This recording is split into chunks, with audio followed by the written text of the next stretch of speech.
Good day to you. Step a bit closer if you don't mind. Thank you. I am John Cruickshank.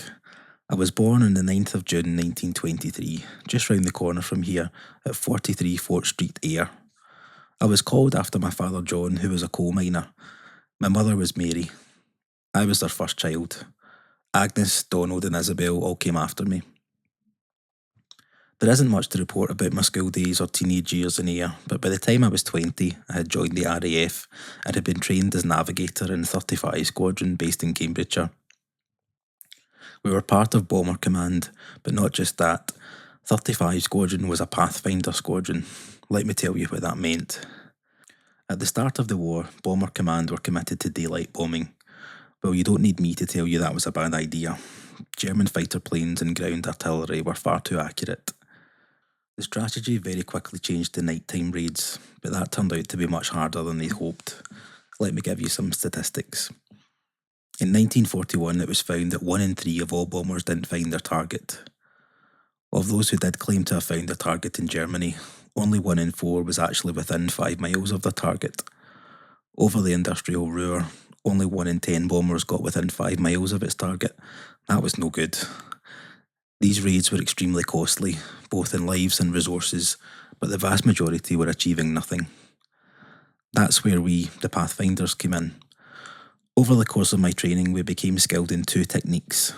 One of these was the development of electronic navigational aids such as oboe. Well, as a navigator, of course, I was very highly trained in using these aids, but they were mainly useful for navigating to the target area. They weren't much use in identifying and marking the actual target itself. And that's where the second technique came in. This one was based on the human eye. The Pathfinders had 2 navigators in each bomber. One was called the plotter, the other the observer. The plotter's job was to use his charts and computer to work out exactly where we were. Now, I know you're thinking, they didn't have computers back then, but we did.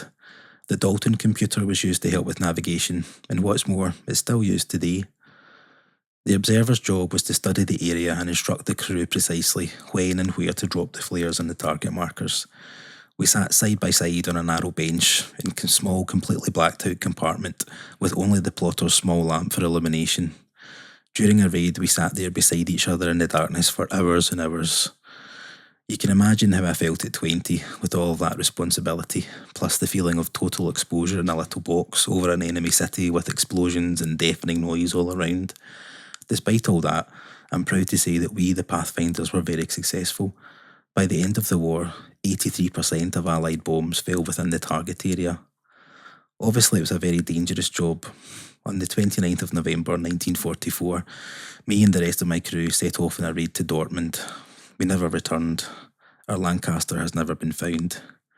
I was 21 years old. My name is inscribed on the Runnymede Memorial and on the memorial in Wellington Square in Ayr, just a few yards from here.